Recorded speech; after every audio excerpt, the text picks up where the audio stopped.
Click on subscribe button and press bell icon so you won't miss delicious recipes.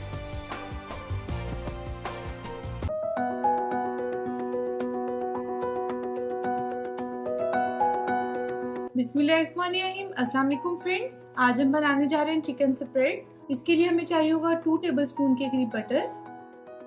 ये मैंने chicken को boil किया है, फिर मैंने उसे आप शेड भी कर सकते हैं। मैंने चॉपर में डाल के उस तरह से उसको कर लिया है। एक छोटा प्याज चाहिए होगा, उसे फाइनली चॉप कर लें आप। ये 2 टेबलस्पून के करीब मैदा है, इसको आपने ड्राई रोस्ट करना है। हाफ टी स्पून के करीब हमें चाहिए होगी कुटी हुई काली मिर्च। एक ग्रीन चिली को मैंने बारीक बारीक सा चॉप कर लिया है। एक चिकन क्यूब चाहिए होगी। 1 टेबलस्पून के करीब soya sauce. Half tea spoon के करीब गार्लिक पाउडर चाहिए होगा हमें।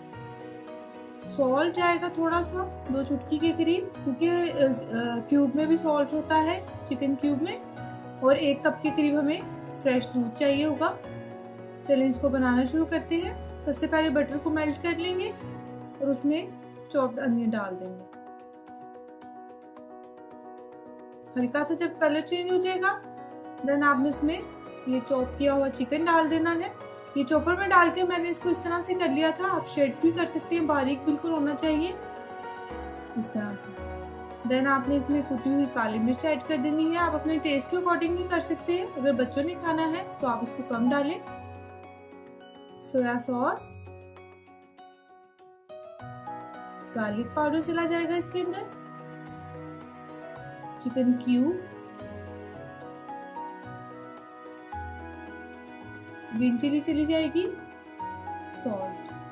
सॉल्ट हम थोड़ा डालेंगे क्योंकि बटर में भी था और चिकन क्यूब में भी। अब मैंने अच्छे से मिक्स कर लेना है दूध को और रोस्टेड जो मैदा था उसको अच्छे से हमने कर लेना है। ये देख ले इस तरह से। फिर हमने इसको इसमें ऐड कर देना है और साथ साथ हमने अब स्पून चलाना है। बहुत जल्दी से स्प्रेड बन जाती है, तकरीबन विदिन 15 मिनट्स आपकी जो है स्प्रेड रेडी हो जाएगी। आप इसको फ्रिज में भी रख सकते हैं, 1 हफ्ते तक यूज कर सकते हैं इसको। बच्चों के लंच बॉक्सेस में सैंडविचेस बनाएं आप, इवन क्या फिलिंग कर सकते हैं इसकी किसी भी उसमें रोल्स में, बहुत अच्छे बनते हैं। आप लोग ट्राई करें ब्रेकफास्ट के लिए। अगर आपको ये अच्छा लगे तो लाइक करें, कमेंट करना मत भूलिएगा कि आपको ये कैसे लगा। And thanks for watching. Allah Hafiz.